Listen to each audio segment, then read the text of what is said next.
नमस्कार, मैं अंजना और आप देख रहे हैं वास्तव न्यूज। आइए एक नजर डालते हैं आज की बड़ी खबर पर।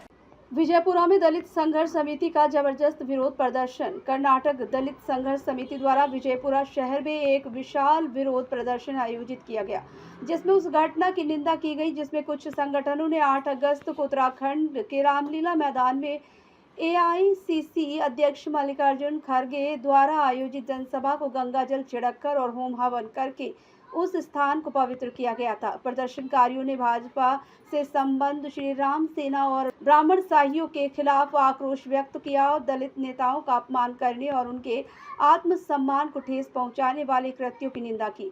इस अवसर पर कर्नाटक दलित संघर्ष समिति के जिलाध्यक्ष अशोक चालवाड़ी ने कहा कि अतीत में भी ऐसी घटनाएं हुई हैं जिसके कई दलित नेताओं को अपमानित होना पड़ा है। ऐसे कृत्य दलित समुदाय के आत्मसम्मान को ठेस पहुंचाते हैं।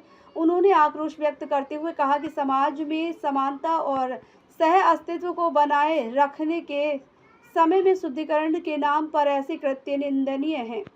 दलित संघर्ष समिति के नेताओं और कार्यकर्ताओं ने विरोध प्रदर्शन में भाग लिया और घटना के खिलाफ कड़ी नाराजगी व्यक्त की। ಖಂಡದಲ್ಲಿ ಆದಂಥ ಸನ್ಮಾನ್ಯ ಶ್ರೀ ಈ ದೇಶದಲ್ಲಿ ಎರಡನೇ ಅಂಬೇಡ್ಕರ್ ಎಂದು ನಂಬಿಕೊಂಡಂಥ ಈ ದೇಶದ ದಲಿತ ಹಿಂದುಳಿದ ವರ್ಗ ಅಲ್ಪಸಂಖ್ಯಾತರ ಒಂದು ಶಕ್ತಿಯಾದಂಥ ಸನ್ಮಾನ್ಯ ಶ್ರೀ ಮಲ್ಲಿಕಾರ್ಜುನ್ ಖರ್ಗೆಜಿ ಅವರ ಒಂದು ಭಾಷಣ ಮುಗಿದ ತಕ್ಷಣ ಅದು ಸ್ವಚ್ಛಗೊಳಿಸುವ ಕಾರ್ಯಕ್ರಮವನ್ನು ಆಯೋಜನೆ ಮಾಡಿದ ಬಿಜೆಪಿ ಅಂಗಪಕ್ಷಗಳಿಗೆ ಇವತ್ತು ನಾವು ಜಿಲ್ಲಾ ಅಧಿಕಾರಿಗಳ ಮುಖಾಂತರ ಮಾನ್ಯ ರಾಷ್ಟ್ರಪತಿಗೆ, ಯಾಕಂದ್ರೆ ಇಲ್ಲಿವರೆಗೆ ಅವ್ರ ಮ್ಯಾಗ ಯಾವ ಒಂದು ಕೇಸ್ಗಳು ಕೂಡ ದಾಖಲೆ ಆಗಿಲ್ಲ. ಹಾಗಾಗಿ ಅವ್ರ ಮ್ಯಾಗ ಒಂದು ಅಟ್ರಾಸಿಟಿ ಮತ್ತು ಗುಂಡಾಯುಕ್ತ ಗಡೀಪಾರ್ ಅನ್ನುವ ಕೇಸ್ಗಳು ಕೂಡ ದಾಖಲೆ ಮಾಡಬೇಕು. ಒಂದು ಹೇಳಿ ದಾಖಲೆ ಮಾಡದ ಇದ್ದಲ್ಲಿ ರಾಜ್ಯದಂತ ಮತ್ತು ದೇಶದಂತ ಇವತ್ತು ಮುಂದಿನ ದಿನಮಾನಗಳಲ್ಲಿ ಉಗ್ರವಾದಂಥ ಹೋರಾಟಗಳು ಹಮ್ಮಿಕೊಳ್ಬೇಕಾಗುತ್ತೆ. ಯಾಕಂದ್ರೆ ಈ ದೇಶದ ಮನುವಾದಿಗಳು, ಅಂದಿನ ಮನುವಾದಿಗಳು ಪೇಶ್ವೆಗಳು, ಇವತ್ತು ಹಿಂದಿನ ಮನುವಾದಿಗಳು RSS ದವರು ಕೂಡ, ಯಾಕಂದ್ರೆ 1818ನೇ ಇಸ್ವಿ ಇವತ್ತು ಮತ್ತೆ ಮೆಲುಕು ಹಾಕಬೇಕಾಗ್ತದೆ ಈ ದೇಶದಾಗ.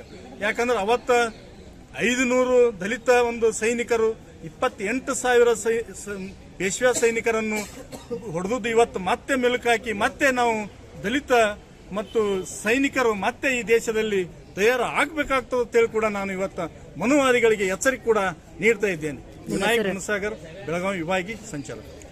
ಇವತ್ತಿನ ದಿವಸ ಕರ್ನಾಟಕ ರಾಜ್ಯ ದಲಿತ ಸಂಘರ್ಷ ಸಮಿತಿ ಬಿಜಾಪುರ ಜಿಲ್ಲೆ ಶಾಖೆ ವತಿಯಿಂದ ಏನು ಆಗಸ್ಟ್ 8ರಂದು ರಾಮಲೀಲಾ ಮೈದಾನದಲ್ಲಿ ಮಾನ್ಯ ಶ್ರೀ ಖರ್ಗೆ ಸಾಹೇಬರ ಭಾಷಣದ ನಂತರ ಮನುವಾದಿ ಕಿಡಿಗೇಡಿ ಬಿಜೆಪಿ ಅಂಗಪಕ್ಷಗಳು ಇವತ್ತು ರಾಮಲೀಲಾ ಮೈದಾನವನ್ನ ಶುದ್ಧೀಕರಣ ಮಾಡಿದ್ದೇವೆ ಗಂಗಾಜಲದ ಮುಖಾಂತರ ಅಂತ ಹೇಳಿ ಏನು ಮಾಡಿದ್ದಾರೆ. ಅದನ್ನು ಇವತ್ತಿನ ದಿವಸ ಖಂಡಿಸಿ ಇವತ್ತು ಬೃಹತ್ ಪ್ರತಿಭಟನೆಯನ್ನು ಹಮ್ಮಿಕೊಂಡಿದ್ದೇವೆ.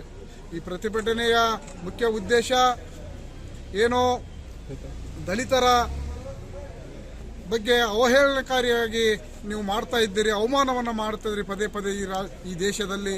ಅವರಿಗೆ ಇವತ್ತಿನ ದಿವಸ ದಲಿತ ಸಂಘರ್ಷ ಸಮಿತಿ ದಲಿತರ ಒಂದೊಂದು ಹನಿ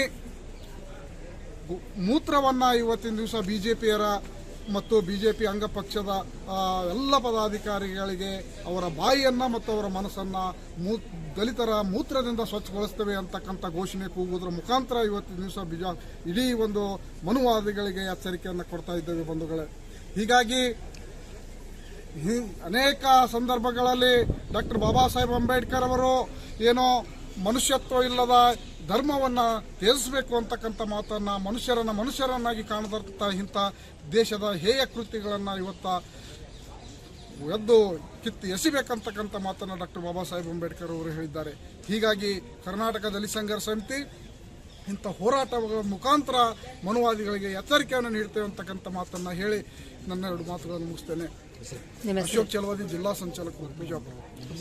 खबरों में अब तक के लिए बस इतना ही। फिर मिलते हैं एक ऐसे ही बड़ी खबर के साथ। तब तक के लिए नमस्कार और देखते रहिए वास्तव न्यूज।